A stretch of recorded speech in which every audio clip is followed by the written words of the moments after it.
Good morning friends, welcome back all of you. आप सबों का हार्दिक स्वागत है इस वीडियो में, जहां पर मैं आपको कक्षा 11 और कक्षा 12 के केमिस्ट्री सब्जेक्ट का वर्णन कर लूँगा। इस वीडियो में बने रहिए और अंत तक इसे देखिए। इस वीडियो का टॉपिक ऑर्गेनिक केमिस्ट्री से है। Organic chemistry, the part of the chemistry where we study about carbon and its compounds। तो इसके बारे में आज पहला चैप्टर होगा क्लास 11 के लिए। This is very important part of the chemistry, in the base of the chemistry, and most of the important topics are related from this chapter. So be careful while listening this video. Just I'm listening this video. Just for listening this video, you can learn 30 to 40%. And after writing this in your board, in your exam, you will be more capable for yourself in writing chemistry. Let's start organic chemistry. It may be Hindi or English, so don't worry about that. ये दोनों में होगा। Introduction, element of carbon or its organic compounds. At first, you have to know about the carbon.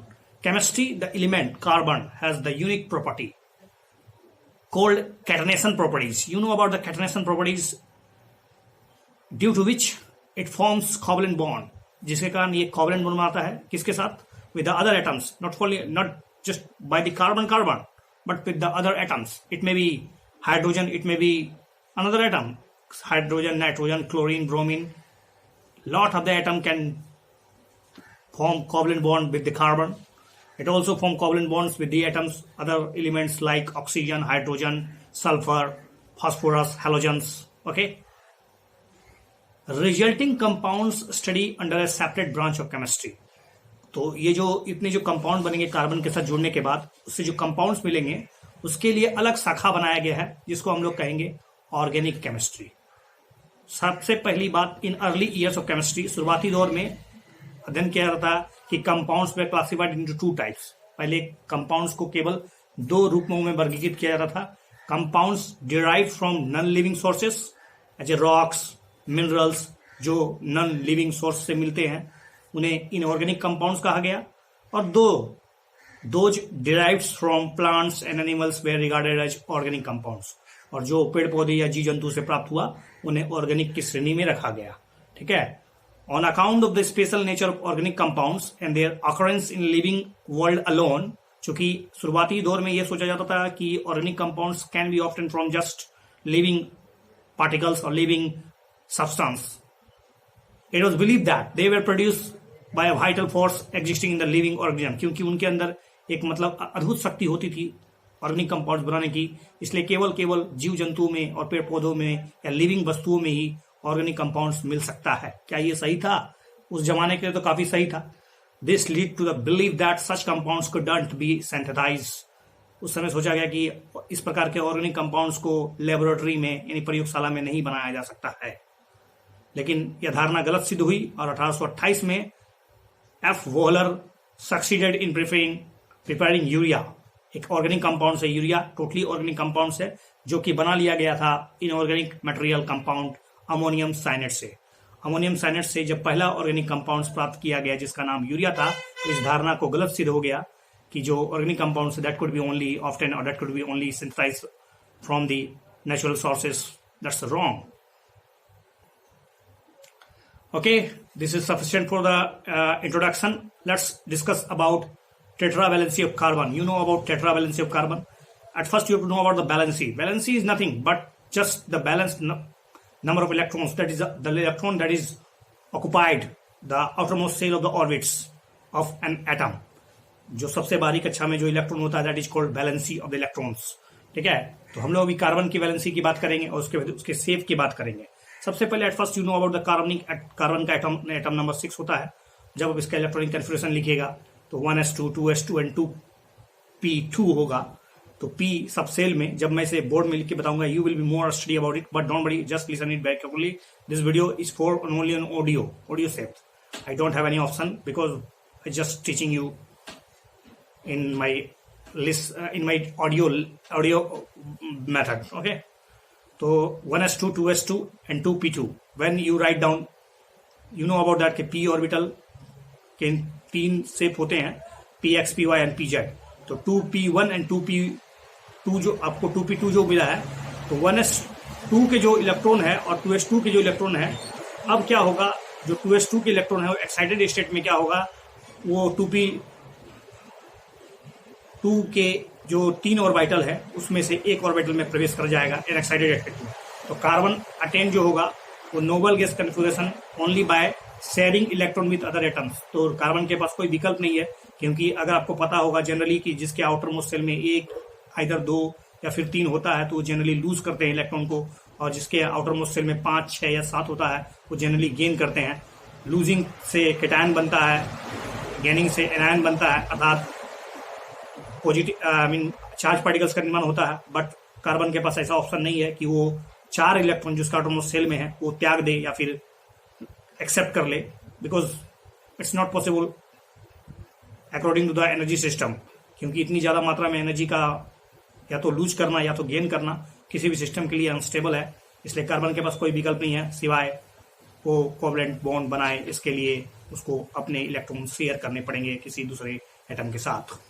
Carbon atom therefore forms covalent bonds in the all of its compounds, जिसके कारण carbon का electronegativity बहुत ज्यादा भी नहीं होता है, बहुत कम भी नहीं है, जिसके कारण ये अपने जैसे एलिमेंट के साथ आसानी से इलेक्ट्रॉन शेयर करके और भी ढेर सारे कंपाउंड्स का निर्माण करता है, जिसके कारण दुनिया में कार्बन के ढेर सारे कंपाउंड है। During the formation of bonds which is the energy releasing process, जब बॉन्ड बनता है तो एनर्जी रिलीज करती है। The 2 electron in the 2s orbital get unpaired, जिससे 2s के जो इलेक्ट्रॉन है वो अनपेयर्ड हो जाते हैं, and 1 is to promoted to the empty 2pz orbital. जो 2p के 3 सबसेल है, px, py, pz जो बताया था, जो 2p, px और py तो पहले से भरा हुआ है, pz में जो एक्स्ट्रा इलेक्ट्रॉन जो 2s से कूद के वहां जाता है और 2pz में भर जाता है। इस प्रकार p में 3 ऑर्बिटल खाली अनपेयर्ड है और 2s में एक, तो 2s और p यानी sp3 हाइब्रिडेशन बनाया सकता है। ठीक है, कोरस्पोंडेंस, इसका मतलब समझ में आ गया। इसका बैलेंस इलेक्ट्रॉन 4 हो गया। ओके, कार्बन टेट्रा बैलेंसी होता है और ढेर सारे कंपाउंड्स बनाता है। The shape of the molecule such as methane, अब हम लोग मैथेन की संरचना के बारे में पढ़ेंगे। You know about the methane का शेप जो होता है वो टेट्रा बैलेंसी क्यों होता है। उसी तरह इथीन का शेप बताऊंगा, उसके बाद इथाइलाइन, इथाइलाइन या एथाइन का शेप, ठीक है, और explain the terms of sp3, sp2, nsp, hybridisation orbital कैसे होता है, हाइब्रिडाइज कैसे होते हैं कार्बन में। ठीक है, सबसे पहले structural representation of organic compounds, complete condensed and bond line structure formulas. या तो आप कंप्लीट लिखिए या तो कंडेंस में लिखिए या बॉन्ड लाइन स्ट्रक्चर लिखिए फॉर द ऑर्गेनिक कंपाउंड्स के लिए। इसके रिप्रेजेंटेशन के तरीके हैं द लुईस स्ट्रक्चर और dot structure, dash structure, condense structure और bond line structure formulas are some of the specific types. सबसे पहले लेविस स्ट्रक्चर में क्या होता है, bonds are represented by lines या फिर and lone pair. The electrons dotted, electrons जो है उसको डॉट के रूप में दिखाया जाता है। जैसे कि आप जानते हैं कि जब आप डॉट, जैसे कोई आउटरमोस्ट सेल में हाइड्रोजन की एक है तो एक डॉट बनाइए। Bond line structure representation of organic compounds, carbon and hydrogen atoms are shown and lines representing the carbon carbon. Lines represent करते हैं कार्बन कार्बन को, और जो उसके बीच में इंटरेक्शन पॉइंट होता है दैट्स रिप्रेजेंटेड द कार्बन। ठीक है, इन जिगजैग फैशन में। चलिए अब थोड़ा सा एक्स्ट्रा बात होगा क्लासिफिकेशन ऑर्गेनिक कंपाउंड्स की। Classification of organic compounds, you know about that. इसमें ओपन चेन कंपाउंड्स यानी एसाइक्लिक और डिश कंपाउंड्स ऐसे कंपाउंड्स कहलाते हैं जो एलिफेटिक कंपाउंड्स भी कहलाते हैं, और उसमें स्ट्रेट चेन या ब्रांच हो सकता है, जैसे कि आप एल्केन पढ़िएगा, एल्किन पढ़िएगा, एल्काइन पढ़िएगा, जितने भी ओपन चेन हो या ब्रांच चेन हो। इसके अलावा एलिसाइक्लिक आई मीन क्लोज, इसको चेन या रिंग कंपाउंड्स भी कहते हैं, यानी एलिसाइक्लिक एलिफैटिक भी हो सकता है, एरोमेटिक भी हो सकता है। Alicyclic aliphatic compounds contain carbon atom join in the form of ring. Homocyclic होगा तो रिंग होगा। Sometimes atom other than the carbon also present in the ring, हो सकता है कभी कभी कार्बन के अलावा दूसरे एटम भी उसमें हो, तो उसको हेट्रोसाइक्लिक कंपाउंड्स कहेंगे, जो आपके लेवल में नहीं है, आगे चल के आप उसको बारे में पढ़िएगा। साइक्लो कंपाउंड्स में आप साइक्लो शब्द का इस्तेमाल कीजिएगा, वो एलिफेटिक ही कहलाता है। और उसके बाद एरोमेटिक कंपाउंड्स आते हैं, तो aromatic compounds special types of compound होते हैं, और इसके बारे में आप क्लास 12 में डिटेल पढ़िएगा, लेकिन इसका एक चैप्टर 11 में भी है। कंपाउंड्स, एरोमेटिक कंपाउंड्स में भी हेट्रो एटम हो सकता है उसमें। Such compounds are called heterocyclic aromatic compounds, जैसे कि उसमें अदर देन कार्बन एटम होगा और वो एरोमेटिसिटी को मतलब जस्टिफाई करेगा। बेंजीन रिंग प्रूव करेगा, जिसमें हकल्स रूल्स को पालन करना होता है। और ये नॉन बेंजोनाइड भी हो सकता है, बेंजोनाइड भी हो सकता है। Heterocyclic aromatic compounds, organic compounds can be classified on the basis of functional groups into the families homologous series. तो what do you understand with the homologous series? Homologous series may be defined as a series of similarly constituted organic compounds in which members possess the same functional group and have the similar chemical properties, and neighboring or consecutive member differ by the CH2 unit in their molecular formula. You know about the alkane formula CnH2, Cn H2n plus 2, alkene CnH2n, और alcohol CnH2n plus OH। Nomenclature of organic compounds, इसके लिए आपको पता होना चाहिए कि nomenclature जो होता है एल्केन्स में, तो इसके लिए सबसे पहले आपको लॉन्गेस्ट चेन फाइंड करना होता है कार्बन का, मॉलिक्यूल्स का आइडेंटिफाई करना होता है, और नंबरिंग आपको इस प्रकार करना होता है कि ब्रांच कार्बन एटम जो है उसको लोएस्ट पॉसिबल पोजीशन मिले। और नंबरिंग फ्रॉम द किधर से भी हो सकता है, लेफ्ट राइट से भी हो सकता है। Names of the alkyl group attached to the branch, और then prefix to the name of the parent alkane, and the position of the substituents is indicated by the appropriate numbers. Okay, if the different alkyl groups are present, they are listed writing by their alphabetical order. ठीक है, thus name of the compounds आप कुछ भी लिख सकते हैं example के तौर पे। If the two or more identical substance group are present, the number are separated by comma. Name of identical substance are not repeated. ठीक है, उसके आप बार बार ना लिख के, इसके लिए डाई, ट्राई और टेट्रा और पेंटा, अगर वो एक से ज़्यादा बार हो सेम ग्रुप, तो उसके लिए आपको बार बार उस ग्रुप का नाम नहीं लिख के, और उसके लिए डाई, ट्राई, टेट्रा, पेंटा लिख सकते हैं। If the two substances are found equivalent position, the lower number is given to the one coming first in alphabetical listing. जो अल्फाबेटिकल में पहले आएगा उसको आप उधर दीजिए, उससे उधर से काउंट कीजिए। The branch alkyl groups can be named following mentioned procedure. However, the carbon atoms of the branch that attach to the root alkanes is numbered as a example बताया जाएगा आपको। उसके बाद साइक्लिक कंपाउंड्स, ये saturated monocyclic compounds हैं जिसके prefix में cyclo सब जोड़ दिया जाता है, और ये सेट चेन नहीं बल्कि ये क्लोज चेन होते हैं। If the side chain are present then the rules of the above apply, जो आपने बताया गया वो पूरा पालन होगा। और उसके बाद और नोमेनक्लेचर पढ़ा जाएगा, सफिक्स प्रफिक्स के बारे में ढेर सारे हैं इसके लिए। Functional group higher priority is indicated by suitable secondary suffix, and other functional group treated as substitute suffix by, ठीक है, suitable prefix।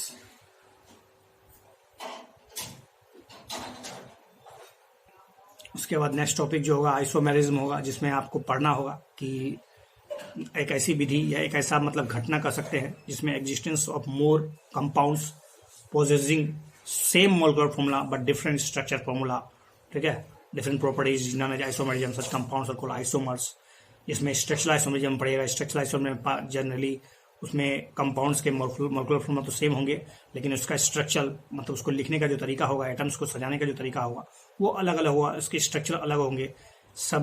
जैसे कि इसके बारे में आप चेन आइसोमर में पढ़िएगा। उसके बाद इसके अलावा जिसमें चेन आइसोमर में जो जिसमें सिमिलर मोलेकुलर फॉर्मूला होगा और उसका स्केलेटन फॉर्मूला अलग अलग होगा, स्केलेटन उसको लिखने का तरीका अलग होगा, इसको चेन आइसोमर करेंगे। पोजीशन आइसोमर में क्या होगा, when two or more compounds differ in the position of the substance atom, functional group same रखा जाएगा और इसमें उसके पोजीशन को अलग अलग बदल के लिखा जाएगा, तो इसको पोजीशन आइसोमरिज्म कहते हैं। इसके अलावा फंक्शनल ग्रुप आइसोमरिज्म जिसमें कि एक ही कंपाउंड्स का मोलेकुलर फॉर्मूला सेम होगा लेकिन उसके फंक्शनल ग्रुप अलग अलग होंगे, तो फंक्शनल आइसोमरिज्म होगा। मेटामेरिज्म में क्या होगा, अल्काइल ग्रुप के दोनों तरफ मतलब किसी particular arise due to the different alkyl chains other side of the functional group, this is a functional group. Functional group के दोनों साइड जो होगा वो अल्काइल ग्रुप की संख्या जो होगी अलग अलग होगी। ये जनरली ईथर में होता है, इसके अलावा ये कीटोन में होता है। फंडामेंटल कंसेप्ट उसके बाद हम लोग पढ़ेंगे। उसके बाद कंसेप्ट क्या कि कैसे वास्तव में कोई अटैकिंग रीजेंट सबसेट पर अटैक करता है, उसका प्रोडक्ट बनता है, ठीक है। ब्रोकिंग कैसे होता है, तो इसके ब्रेकिंग करने का जो तरीका होता है, कोवलेंट बॉन्ड दो तरीके से टूट सकता है, होमोलिटिक फिजन से और हेटेरोलिटिक फिजन से भी। होमोलिटिक फिजन में क्या होता है, एक ऐसा ब्रेकिंग होता है जिसमें कि each atom takes away one electron of the share pair. Share pairing का जो इलेक्ट्रॉन होता है वो प्रत्येक एटम अपने एक एक लेकर चले जाते हैं, और ये होमोलिटिक फिजन कराता है। फ्रेगमेंट विथ ओड या unpaired electron form by the homolysis fission, क्योंकि होमोलाइसिस फिजन में ओड नंबर वाले स्पीसीज का निर्माण होता है जिसको हम लोग फ्री रेडिकल्स कहते हैं। Homolytic fission generally high temperature या फिर प्रेजेंस ऑफ एनर्जी रेडिएशन के उपस्थिति में होता है।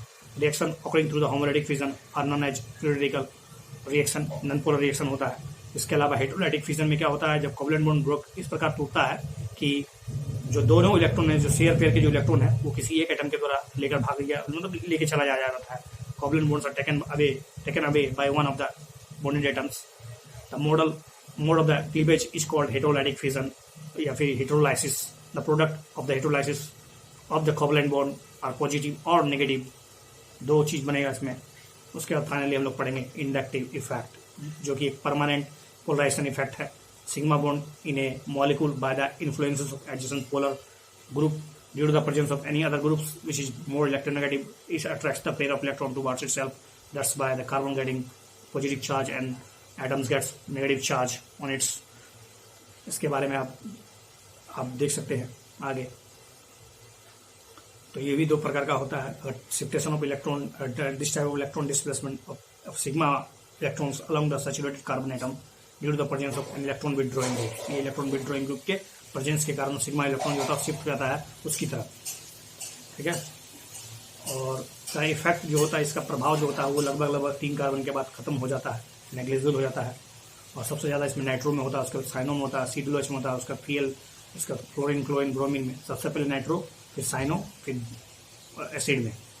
एटम्स और group which push donate electron to a carbon, जो इलेक्ट्रॉन को डोनेट करता है कार्बन को, set to have electron releasing या इंडक्टिव प्लस आई इफेक्ट। और जो जितने भी ग्रुप जो है जो इसके जस्ट अपोजिट प्रभाव दिखाते हैं, that is called electro, I mean you can simply say कि negative inductive effect. Resonance structure या रेजोनेंस कह सकते हैं कि there are many organic compounds which can not be explain just from the one structure, Lewis structure. So explaining about the compound or its features could be written by the different structure or the canonical by the hybrid structure, that is called resonance structure. Resonance, as per the representation of the benzene, benzene should be exhibit 2 different bond lengths, CC single bond, CC double bond, okay। तो benzene का जो चरित्र होता है वो किसी एक उसके स्ट्रक्चर से क्लियर नहीं किया जा सकता है, जिसके कारण उसके रेजोनेंस स्ट्रक्चर लिखने पड़ते हैं। और उसमें से कोई एक हाइब्रिड स्ट्रक्चर बनता है जो उसके लगभग सही प्रॉपर्टीज को एक्सप्लेन करने में लगभग सक्षम हो पाता है। जितना ज़्यादा कंट्रीब्यूटिंग स्ट्रक्चर बनेगा उससे उसके एनर्जी उतनी ही लोअर हो जाएगी और स्टेबिलिटी उतना ही ज़्यादा प्राप्त हो जाएगा, जिसको रेजोनेंस एनर्जी कहते हैं।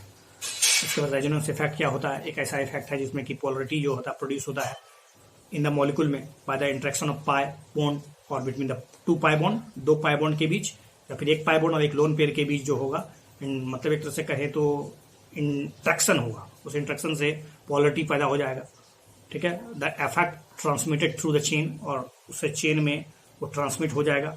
There are 2 types of resonance, एक मेजर, इसको mesomeric effect plus M effect minus M effect. This effect is transfer of electron away from the atom. अगर ट्रांसफर ऑफ इलेक्ट्रॉन जो है उधर हो, जो अवे फ्रॉम द एटम से हो, दूर हो, तो सच ग्रुप्स को हम लोग कह सकते हैं प्लस आई इफेक्ट। और अगर नेगेटिव इफेक्ट में क्या होता है, इलेक्ट्रॉन जो डिस्प्लेसमेंट होगा वो एटम की तरफ होगा, टुवर्ड्स द एटम या towards the substance attached to the conjugate system, okay. Plus R effect दिखाने वाले जैसे हेलोजन है, OH है, OR है, OCOR है, NH2 है, NHR है, NR2 है, NHCOR है। और माइनस आर इफेक्ट दिखाने वाले COOH है, CHO है, CO है, CN है, नाइट्रो ग्रुप है। उसके अलावा एक और इफेक्ट है जिसको इलेक्ट्रोमेरिक इफेक्ट कहते हैं, E effect. It's a temporary effect है which involves the complete transfer of an electron of the multiple bond to the one of the bonded atoms in the presence of an attacking reagent. किसी attacking reagent की उपस्थिति में जब क्या होगा कि electron का कंप्लीट ट्रांसफर हो जाएगा उस एटम के पास, ठीक है। तो इस प्रकार की प्रक्रिया जो है वो कहलाती है electromeric effect. However attacking reagent is remove, जैसे अटैकिंग रिमूव हटा, और इलेक्टिंग जो इफेक्ट होता है, जो ग्रुप होता है, उसको हटाने से ये रिवर्स हो जाता है। ये भी 2 प्रकार का होता है, E plus E effect, minus E effect. उसका लास्ट टॉपिक है हाइपर कंजुगेशन, जिसमें कि एक तरह से कह सकते हैं कि it is general stabilising interaction.